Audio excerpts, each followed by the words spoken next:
kita Tuhan Yesus Kristus, kita bersyukur malam hari ini Tuhan masih memberi kesempatan bagi kita untuk menyembah Dia. Saudara-saudaraku, penyembah kepada Tuhan itu ada di dalam berbagai-bagai macam. Tapi penyembahan yang benar hanyalah yang sesuai dengan firman Tuhan, menyembah Tuhan dalam roh dan kebenaran. Kita sudah sering mendengar itu di dalam Yohanes pasal yang keempat ayat yang ke-23, bahwa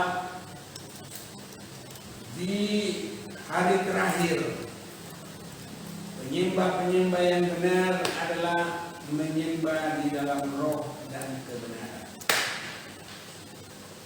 Untuk itu saya mau mengajak kita melihat firman Tuhan dalam Markus pasal yang ke-5.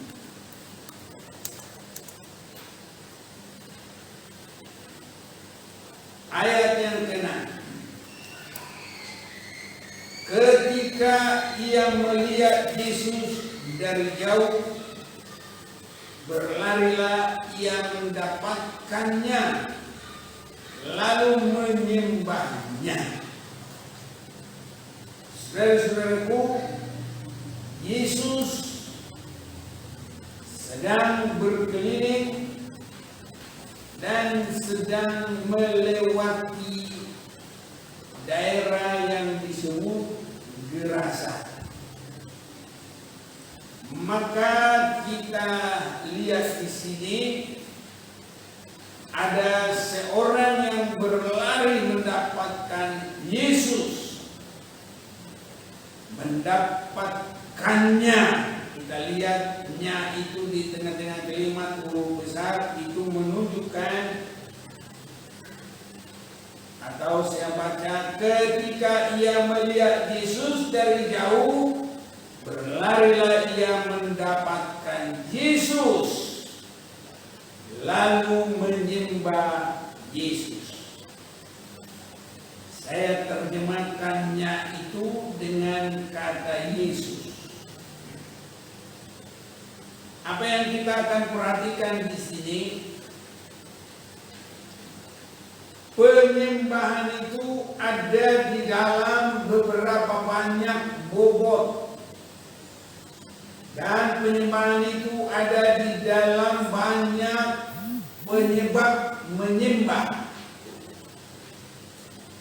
dan khususnya di dalam ayat yang kita baca ini ada seorang yang sedang dirasuk roh jahat, yang tempatnya hanya tinggal di pekuburan, suasana kematian, tempat orang yang mati. Kalaupun ada orang hidup di sana, hanya waktu mengantarkan orang mati. Orang hidup tidak ada yang tinggal di sana kecuali kalau sudah dirasuk oleh roh jahat. Jadi orang yang dirasuk roh jahat ini, dia datang dan menyembah kepada Yesus. Kalau kita tidak memperhatikan dan kalau tidak dalam pimpinan Roh Kudus, kelihatannya orang ini bagus datang menyembah kepada Yesus, menyembah Tuhan. Namun kalau kita memperhatikan, penyembahannya itu bukan didorong oleh kebenaran, tapi penyembahannya itu didorong oleh rasa ingin menetap. suasana kehidupan setan. Ini jadi supaya setan tidak dimusnahkan, supaya setan tidak diganggu, supaya setan itu tidak disiksa. Itulah tujuan penyembahannya. Jadi mau menyembah Tuhan, tapi maksud bukan menyenangkan Tuhan, tapi ada maunya dan bukan untuk mengarah kepada kebenaran dan mengarah kepada suasana surga, tapi justru supaya menetapkan suasana di dalam kekuasaan roh jahat ini. Dan penyembahannya kelihatannya sangat baik karena dia menunjukkan pengakuan, hai Yesus anak Allah yang maha tinggi. Nah, jadi dia tahu Yesus anak Allah yang maha tinggi. Banyak orang tidak mengakui Yesus Tuhan anak Allah yang maha tinggi. Justru setan bisa percaya dan bisa mengatakan itu, tapi manusia di dalam keberadaan hatinya tidak mengakui, padahal setan saja mengakui. Jadi kita lihat ada bobot-bobot penyembahan, dan penyembahan di sini adalah hanya untuk sekedar maunya sendiri dan mengokohkan apa yang tidak diperkenankan oleh Tuhan. Itu sebabnya penyembahan kita harus sampai menyenangkan Tuhan, berkenan kepada Tuhan, dan yang diawali supaya di dalam roh dan kebenaran. Dalam roh dan kebenaran, bukan roh jahat. Ini ada roh jahat. Jadi menyembah di dalam kekuasaan roh jahat. Ini yang kita sedang baca dan perhatikan saat ini. Jadi ada juga orang menyembah Tuhan, tetapi di dalam roh jahat. Tapi kalau kita menyembah harus di dalam roh dan kebenaran. Jadi ini tadi kita sudah baca, saya baca dulu biar jelas. Markus 5 tadi ayat 2, baru saja Yesus turun dari perahu, datanglah seorang yang kerasukan roh jahat dari pekuburan menemui dia. Dan lanjutannya ayat 6, ketika ia melihat Yesus dari jauh, berlarilah ia mendapatkannya, lalu menyembahnya. Jadi yang menyembah ini dikuasai roh jahat. Sebabnya penyembah yang benar dalam Yohanes pasal yang keempat ayat 23, tetapi saatnya akan datang dan sudah tiba sekarang bahwa penyembah-penyembah benar akan menyembah Bapa dalam roh dan kebenaran. Sebab Bapa mengkehendaki penyembah-penyembah demikian. Tadi dikehendaki setan dalam roh jahat. Nah, ini jadi sangat berbeda. Tapi yang dikehendaki Tuhan di dalam roh dan kebenaran. Itu sebabnya saudara-saudaraku, menyembah Tuhan harus mematikan keakuan. Menyembah Tuhan harus mematikan keinginan daging. Menyembah Tuhan harus mematikan keinginan duniawi yang bertentangan dengan kehendak Tuhan. Bahkan menyembah Tuhan harus lebih mengerti posisi Allah. Di dalam Wahyu pasal yang keempat ada penyembah-penyembah yang benar-benar mengerti posisi Allah dan menyembah Allah dalam posisi yang sesungguhnya, dalam posisi yang sebenarnya.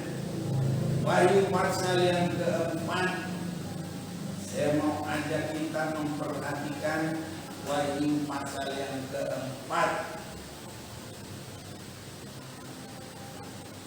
mulai ayat 9. Dan setiap kali makhluk-makhluk itu mempersembahkan puji-pujian dan hormat dan ucapan syukur kepada Dia yang duduk di atas tahta itu dan yang hidup sampai selama-lamanya. Maka tersungkurlah ke-24 dua-dua itu di hadapan Dia yang duduk di atas tahta itu, dan mereka menyembah Dia yang hidup sampai selama-lamanya, dan mereka melemparkan mahkotanya di hadapan tahta itu sambil berkata, Ya Tuhan dan Allah kami, Engkau layak menerima puji-pujian dan hormat dan kuasa, sebab Engkau telah menciptakan segala sesuatu, dan oleh karena kehendak-Mu semuanya itu ada dan diciptakan. Jadi roh jahat itu dia ingin supaya ciptaan Allah itu untuk kekuasaan Dia. Itu sebabnya di dalam Matius pasal 4 ayat yang ke-8, kalau iblis membawa Yesus ke atas puncak gunung, kalau engkau mau menyembah saya berikan semua ini. Jadi semua ciptaan Allah itu justru dijadikan supaya Tuhan sendiri menyembah Dia. Tapi kita harus tahu bahwa Dia pencipta langit, bumi, segala isinya, bahkan kehidupan kita, maka kita hanya menyembah kepada Dia. Tidak ada yang lain. Jadi kemuliaan, kebesaran yang Dia adalah sumber dari segalanya, tersungkur, dan mereka melemparkan mahkotanya di hadapan tahta itu. Artinya tidak ada sedikit pun menarik kepada dirinya. Justru mereka melemparkan mahkota. Artinya mahkota itu adalah satu puncak yang sudah diterima. Karena sesuatu, ya mungkin bisa keberhasilan, mungkin bisa karena keberadaan bahwa Dia telah dirajakan. Tetapi kita lihat di sini, penyembahan itu melemparkan semua mahkota di hadapan tahta itu. Artinya tidak ada sedikit yang kita banggakan dalam diri kita. Tidak ada sedikit yang kita rasa tinggikan. Semua hanya untuk hormat kemuliaan bagi nama Tuhan. Jadi kita menjadi penyembah yang benar. Sangat berbeda. Roh jahat ini menyembah Tuhan Yesus, tapi untuk menetapkan Dia dalam posisi kejahatan, roh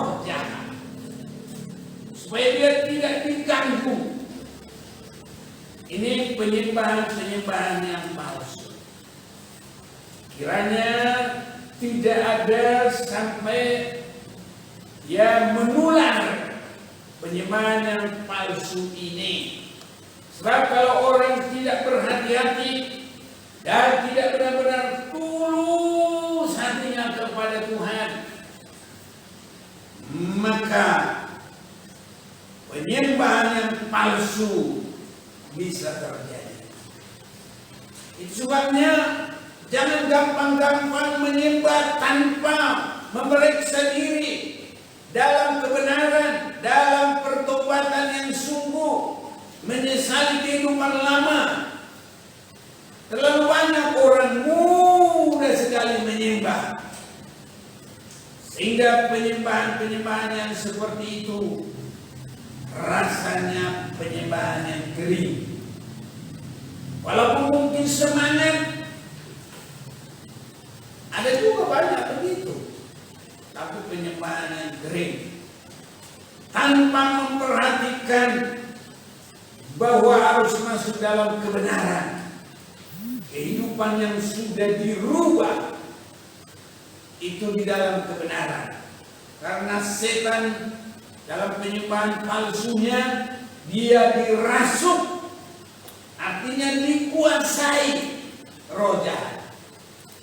Jadi kita sudah harus dikuasai roh kebenaran. Karena kita menerima, karena kita mau diubah, karena kita menyerahkan hidup kepada kebenaran, baru bisa menyembah dalam roh dan kebenaran. Jadi kita memperhatikan bahwa penyembahan dari orang yang dirasuk setan ini bukan mengarah kepada penyembahan yang kekal, tapi penyembahan supaya mengekalkan, supaya kekal kejahatan, roh kejahatan. Itu sebabnya sumber kita menyembah itu harus benar-benar rindu dalam roh dan kebenaran. Jadi harus ada perubahan hidup, ada hidup sudah dibenarkan oleh darah Yesus. Hanya oleh pembenaran darah Yesus kita akan bisa menyembah dalam roh dan kebenaran. Sebab manusia ya tidak ada lagi yang benar. Tapi Yesus datang menjadi manusia menunjukkan kebenaran. Dan apapun yang dilakukannya semua harus sesuai kehendak Bapa di surga. Inilah yang sangat harus kita gumuli. Dan malam hari ini kita mau menyembah dengan benar kepada Tuhan, supaya roh-roh kebenaran itu menguasai hidup kita. Bahkan roh kebenaran itu boleh yang meluas lewat kehidupan kita. Suasana itu dirasakan oleh lingkungan kita. Kiranya Tuhan menolong kita, sehingga penyembahan kita adalah penyembahan yang benar. Saudara-saudaraku, ada menyembah tapi hanya karena memang Tuhan harus disembah. Tapi penyembahannya bukan untuk masuk kepada kehendak Allah, dan bukan untuk masuk kepada hidup yang kekal selama-lamanya. Tapi karena sudah tiba waktunya, Yesus harus dimuliakan. Filipi pasal yang kedua, saya mau ajak kita baca sebentar lagi. Filipi pasal yang kedua.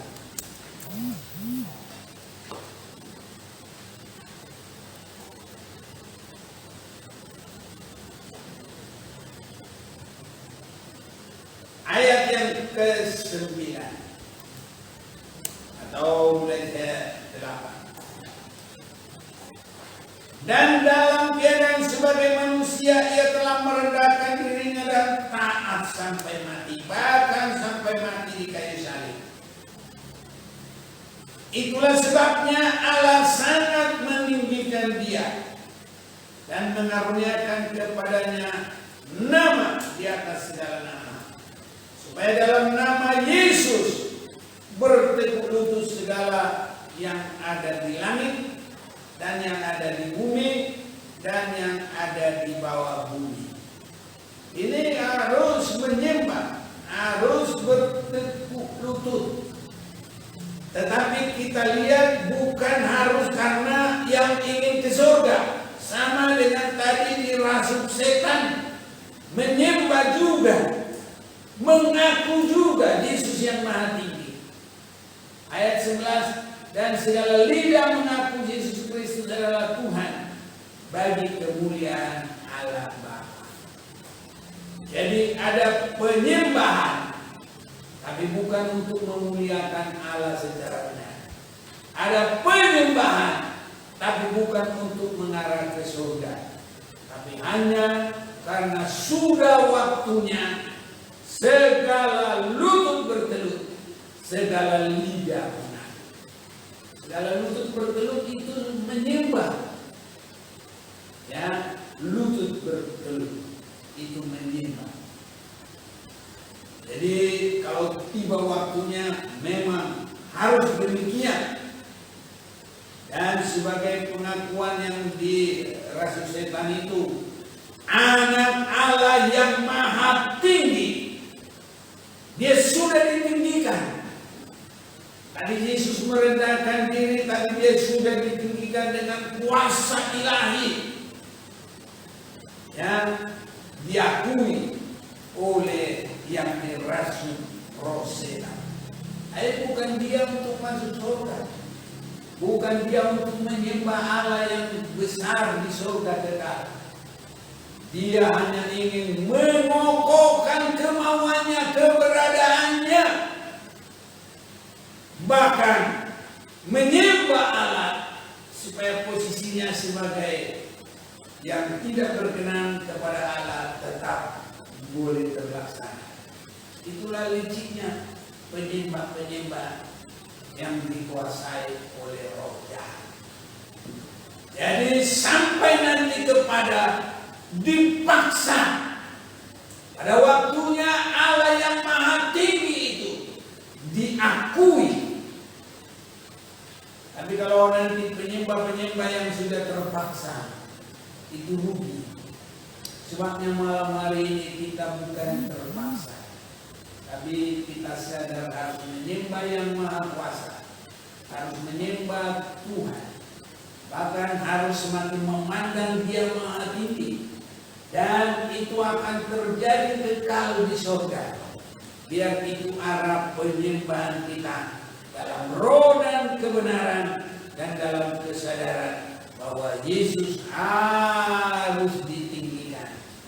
Dan apalagi saat ini dia sudah ditinggikan, dia bersama-sama dengan Bapa di surga, dia ditinggikan.